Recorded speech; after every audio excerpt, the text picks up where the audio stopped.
नमस्कार, आप देख रहे हैं एचआर न्यूज। हमारे साथ है एडवोकेट नरेश चौहान जी, जो राजनीतिक विश्लेषक हैं और आज बैठे हैं एचआर न्यूज के कैमरे पे, क्योंकि प्रदेश की राजनीति इन दिनों गरमाई हुई है। और गरमाई हुई है उसकी वजह है कि जो डॉक्टर सुधा यादव है और भूपेंद्र यादव है, उनको भाजपा ने अपने संसदीय बोर्ड में सदस्य बनाया है। और जब से बनाया, कहीं ना कहीं उनका जगह जगह स्वागत हो रहा है। कल भी वो यहाँ कापड़ीवास जी के यहाँ पर आई थी, उनका स्वागत किया गया था। फिर वो अपने गांव धामलावास गई थी, वहां भी उनका स्वागत हुआ था। और प्रदेश भर के अलग अलग हिस्सों में उनका स्वागत हो रहा है। अहीरवाल में अलग अलग जगह उनका स्वागत हो रहा है। या यूं कहें कि जो राजनीति में हाशिए पे चले गए थे, वो भी सुधा यादव के जरिए अपनी राजनीति जमीन दोबारा से तैयार करने में लगे हुए हैं। इसी पे चर्चा करेंगे, क्योंकि हरियाणा की राजनीति कई महीनों में गरमाई हुई है और 2024 में चुनाव होना है। उसी को लेकर के जमीन तैयार की जा रही है, उसी का पूरा विश्लेषण करेंगे। साथ के अंदर हम विश्लेषण करेंगे 1999 का भी। क्या जो सरकार भाजपा की चल रही है, कहीं 1999 वाले हालात तो नहीं है? सबसे पहले चौहान साहब, मैं आप से इसी से बात करता हूं। जो डॉक्टर सुधा यादव जी को संसदीय बोर्ड में लिया गया है, आपने देखा होगा राजनीति एकदम से गर्मा गई है। तमाम जो हाशिए पर नेता थे, चाहे जगदीश हो, चाहे कापड़ीवास हो, तमाम उनका स्वागत करने में लगे। क्या मायने निकाले जाए? क्या भाजपा को एक नई ऑक्सीजन मिली है कार्यकर्ताओं को जो हाशिए पर चले गए थे, या राव विरोधी खेमे में जो थे वो तमाम लोग, उनको एक नया जीवन दान मिला है दोबारा से? मोहनलाल जी, सबसे पहले तो आपने हरियाणा के हालात पर ये चर्चा आज का विषय रखा, तो इसके लिए आपको बधाई है। वास्तव में हरियाणा की राजनीति कोरोना काल के समय से ही, हम कई इंटरव्यू कर चुके हैं, इस पर विश्लेषण कर चुके हैं और स्पष्ट रूप से हमने ऑन रिकॉर्ड कहा है कि एक एक्सपेरिमेंटल भारतीय जनता पार्टी का मुख्यमंत्री मनोहर लाल जी के माध्यम से हरियाणा में जाट और गैर जाट की राजनीति पर ये चल रहा है, लेकिन ये कामयाब नहीं हो रहा। मतलब चल रहा है, धक्के से चल रहा है, मोदी के सहारे चल रहा है, केंद्र की सरकार के सहारे चल रहा है, लेकिन जमीनी हकीकत पर ये बिल्कुल फेल है। मतलब चल नहीं रहा, बिल्कुल फेल है। यही वजह है भाजपा के राष्ट्रीय अध्यक्ष नड्डा जी यहाँ हमने बार बार आपके चैनल पर और उस बात का कहीं ना कहीं लोगों ने आपको भी और हमें भी कहा कि जी आप तो कह रहे थे कि मनोहर लाल जी बदले जाएंगे और ये गए और वो गए, क्योंकि भूपेंद्र सिंह यादव को जब कैबिनेट मिनिस्टर बनाया, जब भी ये बात चली थी। मोहनलाल जी, हम राजनीतिक हालात का विश्लेषण करते हैं, हम कोई ज्योतिषी नहीं और कोई हम प्रशांत किशोर की तरह से हम किसी के पैनलिस्ट नहीं हैं। तो जो हालात जमीन पर दिखाई देते हैं, एक आम आदमी के माइंड सेट के हिसाब से हम सोचते हैं कि पार्टी भी, हाई कमांड को भी हालात देखते हुए अब इस महोदय को बदल देना चाहिए। जब इनके से संभल नहीं रहा, मुख्यमंत्री का हेलीकॉप्टर ना उतरे, मुख्यमंत्री अपने हलके में ना जा सके, मंत्रियों को अपने हलके में घुसने में पुलिस का सहारा लेना पड़े, तो वो बड़ी एक पीड़ादायक स्थिति थी। तो हमारा विश्लेषण उस टाइम भी सही था, जब भी भूपेंद्र यादव को एक किस्म से वो गेज करने के लिए उतारा गया था और वहां तक लेके गए। लेकिन कहीं ना कहीं पार्टी हाईकमांड की भी, भाजपा की भी कोई मजबूरियां होंगी, या जो हम कह रहे हैं ना कि खड़ाऊ राज है, क्योंकि हरियाणा से सबसे ज्यादा रेवेन्यू दिल्ली के नजदीक है और दिल्ली सरकार का, जैसे हमारे यहां कहते हैं ना तहसीलदार, वो सारी बेगार, कोई भी मंत्री आएगा, कोई भी संतरी आएगा, जिले का, तहसील का, डीसी सारी बेगार, एक सिस्टम चला हुआ आ रहा है। वो तहसीलदार पर डालता है, तहसीलदार रजिस्ट्री क्लर्क पर डालता है, रजिस्ट्री क्लर्क आम आदमी जो तहसील में जाता है रजिस्ट्री करवाने, वो भ्रष्टाचार वहां से पनपता है और निरंतर पनपता आ रहा है, अब भी रुका नहीं है। रोजाना आए दिन आप तहसील के भ्रष्टाचार के, सरकारी कार्यालयों के भ्रष्टाचार के, नौकरी लगाने वाली संस्थाओं के भ्रष्टाचार के, बड़े बड़े करोड़ों के घोटाले आप देख रहे हो इस बिना पर्ची और खर्ची वाली सरकार में भी।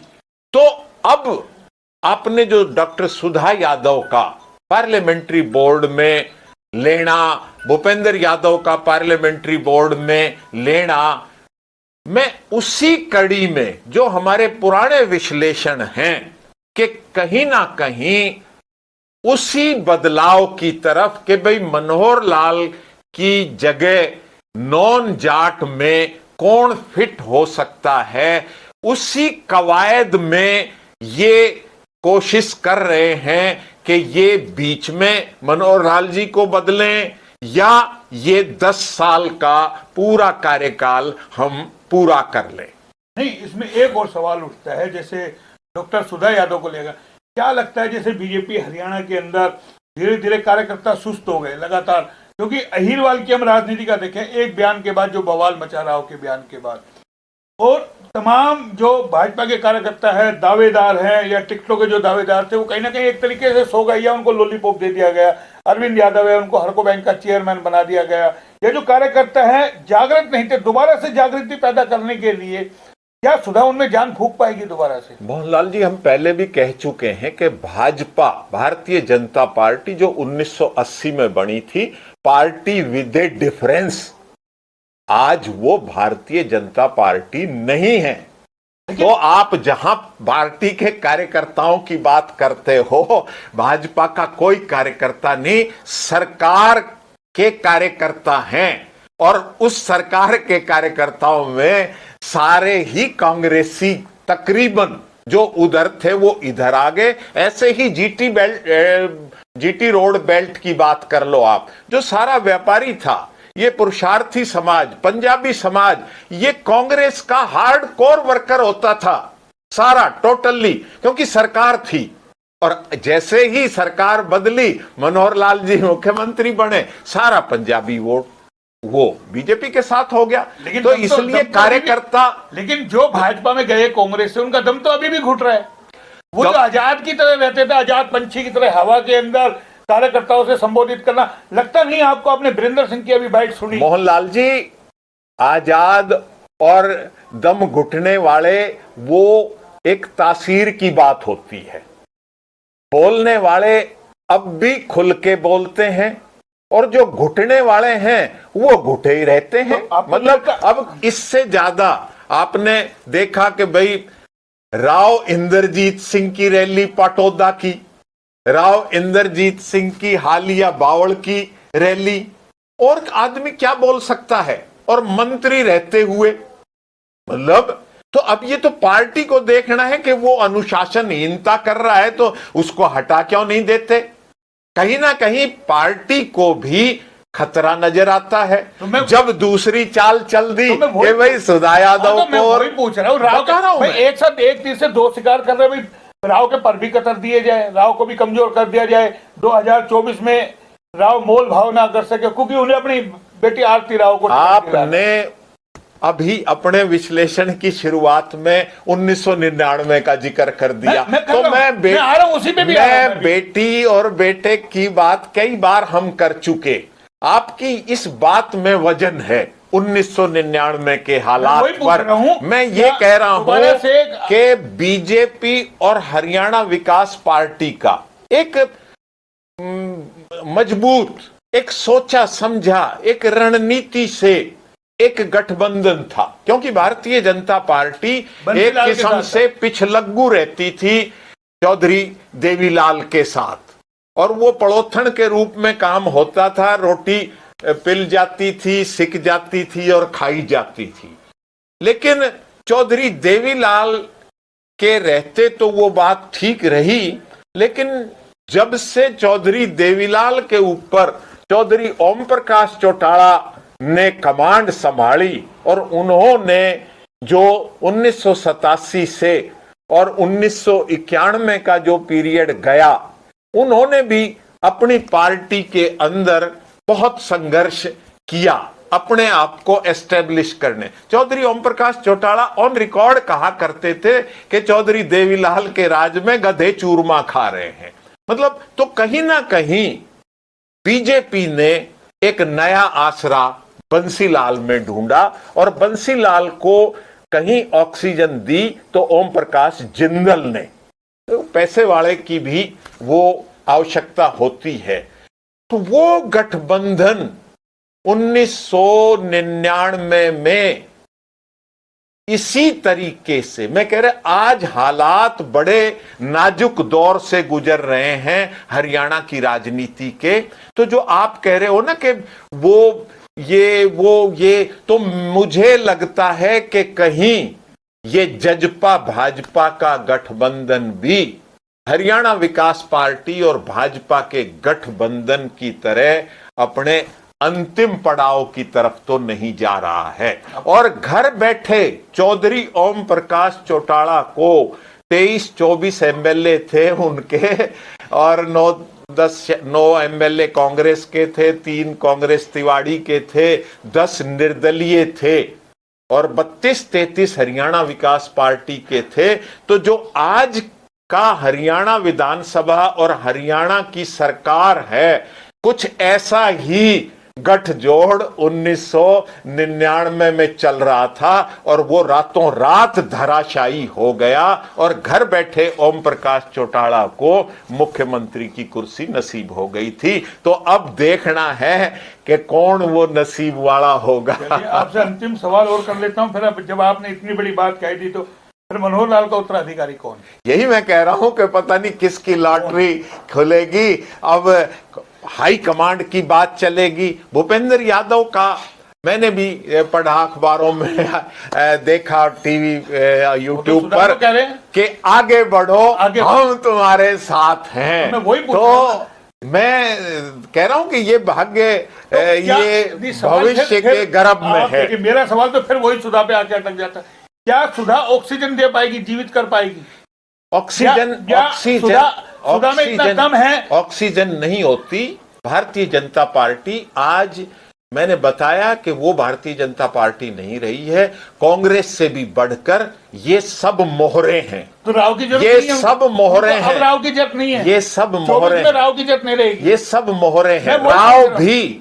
राव भी अभी मोहरे के रूप में ही इस्तेमाल हो रहा है। राव अपने पिता की विरासत को अगर देखना चाहे तो वो जज्बा अभी आया नहीं है राव में। चौधरी बीरेंद्र सिंह को आपने सुना भी, वो पुरानी समस्याओं का हल ढूंढने निकल रहे नए सिरे से। देखो चौधरी बीरेंद्र सिंह का वो कह रहे 23 सितंबर को मैं 2023 में 1 लाख लोगों को बुला रहा हूँ, 3 महीने मीटिंग रखी है, क्या मायने निकाले? मोहनलाल जी देखो, चौधरी बीरेंद्र सिंह का, राव इंद्रजीत सिंह का एक साथ अब एक वो है ना, बहुत देर कर दी आते आते, तो ये बहुत पहले इन लोगों को करना चाहिए था। और समय देख के कोई काम करे, वो काम आज जनरेशन फास्ट फूड जनरेशन है।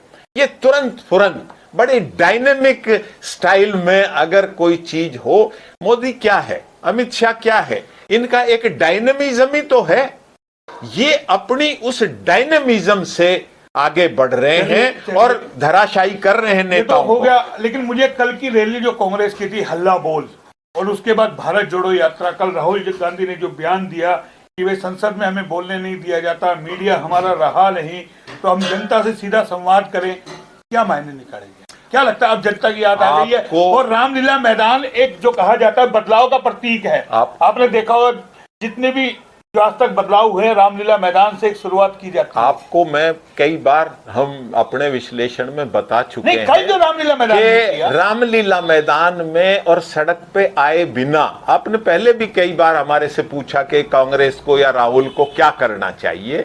हमने साफ कहा कि जब तक डेमोक्रेसी में आप जनता के बीच में नहीं जाओगे, सड़क पर नहीं उतरोगे और निरंतरता नहीं रखोगे अपने संघर्ष में, कुछ होना जाना नहीं। और जहां तक आपकी इस रैली की बात है, तो इस रैली का भी मैं एक बता देता हूं कि ये भी कहीं ना कहीं जो गुलाम नबी आजाद ने कहा है कि कांग्रेस आज की नहीं, पिछले 8-10 साल की कांग्रेस रिमोट कंट्रोल से चल रही है, तो आज हो सकता है इनका रिमोट कहीं सरकारी हाथ में ना हो। मैं बड़ी खुली और बेबाक आपको बात कह रहा हूं, यूपी के इलेक्शन में एक माहौल बना जयंत चौधरी का, अखिलेश का, और वो कि भाई मिलजुल कर, और बाई इलेक्शनों में उन्होंने रिजल्ट भी लाके दिखाया, लेकिन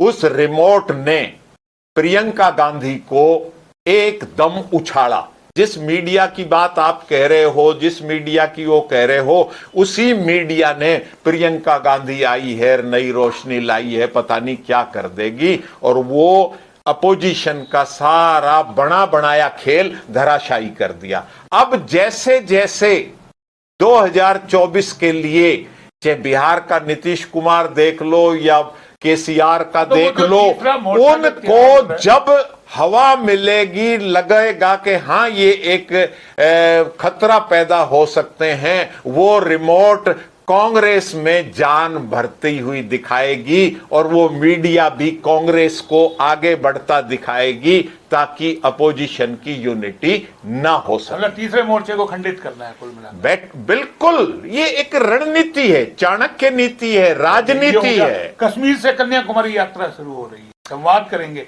चले तो सही, 3,500 किलोमीटर, अरे साहब चले तो सही। मोहनलाल चंद्रशेखर ने नंगे पैर बिना ब्रेक लिए, इसमें अखबार में ही मैं पढ़ रहा था कि ब्रेक भी लेंगे राहुल गांधी, विदेश भी जाएंगे राहुल गांधी, कहीं और भी जाएंगे। ये काम निरंतरता के होते हैं, इनमें ब्रेक नहीं होता। लेकिन कैप्टन साहब ने बताया एक संविधान बचाओ भी हम आपके हाथ इसी के दौरान निकाल रहे यात्रा। मैं बता दिया कि अब आप कैप्टन साहब की बात करोगे, फिर किसी और की बात करोगे, मतलब वो चीजें राहुल गांधी के सब अंगूठे के नीचे और हुड्डा जैसे कुनबा बढ़ा रहा है लगातार लोगों को लेकर, पूर्व विधायकों। आपने 1999 की मैंने बड़ी क्लियर बात कह दी। मैं आपको बता रहा हूं कि हुड्डा हो, कप्तान हो, शैलजा हो, कौन हो और कौन नहीं हो, पता नहीं कौन कहां टूट के चला जाए। जब ये गठबंधन टूटेगा, जब ये कोई नया गुल खिलेगा, तो पता नहीं कौन किस पाले में हो। मतलब आपका मानना है कि मतलब सरकार पूरे 5 साल नहीं पकड़ेगी? हालात बता रहे हैं, मैं नहीं कह रहा। आप ही ने बताया है कि राष्ट्रीय अध्यक्ष का कैबिनेट मीटिंग लेना, मंत्रियों से मिलना और एलानिया कहना कि हम एक तालमेल कमेटी बनाएंगे, मतलब इसका मतलब तालमेल नहीं है। किस बात की कमेटी बनाओगे, किसकी कमेटी बनाओगे? या जो डिसीजन लिए जा रहे हैं स्कूलों को लेकर के, उससे लोगों में नाराजगी है। हम पहले कई बार आपको अपने भ्रष्टाचार को लेकर के खट्टर साहब ने अभी लिया कि डीडी पावर खत्म हो जाएगी, स्कूलों को लेकर लगातार ग्रामीण ताले जड़ रहे हैं। हर हफ्ते तो ट्रांसफर लिस्ट आ रही है, और जिसका ट्रांसफर बड़े बड़े अफसरों का, वो ज्वाइन नहीं करते, फिर दोबारा बदली जाती है, फिर तिबारा बदली जाती है, नई नई पॉलिसी आ रही है। शाइनिंग इंडिया की तरह से आप अखबारों में विज्ञापन देके अपने मन में राजी हो लो, लेकिन ग्राउंड लेवल पर हालत खस्ता है मौजूदा गठबंधन की। बड़ा धमाका कोई बता रहा हूं मैं, कुछ भी हो सकता है। तो देखिए, ये थे हमारे साथ नरेश चौहान जी, जिनसे हमने पूरी राजनीति चर्चा की, क्योंकि माहौल गरमाया हुआ है और बीजेपी को कहीं ना कहीं लगता है सुधा यादव को आगे करके जो है संसदीय बोर्ड में जो उनको जगह दी गई है, उसको आगे करके और कहीं ना कहीं राव पर भी निशाना साधा जा सकता है। लेकिन क्या ये मुमकिन होगा? सुधा क्या अपने कार्यकर्ताओं में जान फूंक पाएगी? ये अभी भविष्य के गर्भ में है। फिलहाल जो आपको हमने विश्लेषण दिखाया, आगे भी हम लगातार इसी तरीके से चर्चा करते रहेंगे, क्योंकि 2024 को लेकर के बिसात जो बिछी है, किस करवट ऊंट बैठेगा, हरियाणा की राजनीति में जो 1999 वाले हाल बने हुए हैं वो क्या करवट लेंगे, ये भी अभी देखना होगा। लगातार हम आपको इसी तरीके से राजनीति विश्लेषण दिखाते रहेंगे। फिलहाल इतना ही, फिर आएंगे किसी नए टॉपिक पे। तब तक के लिए नमस्कार।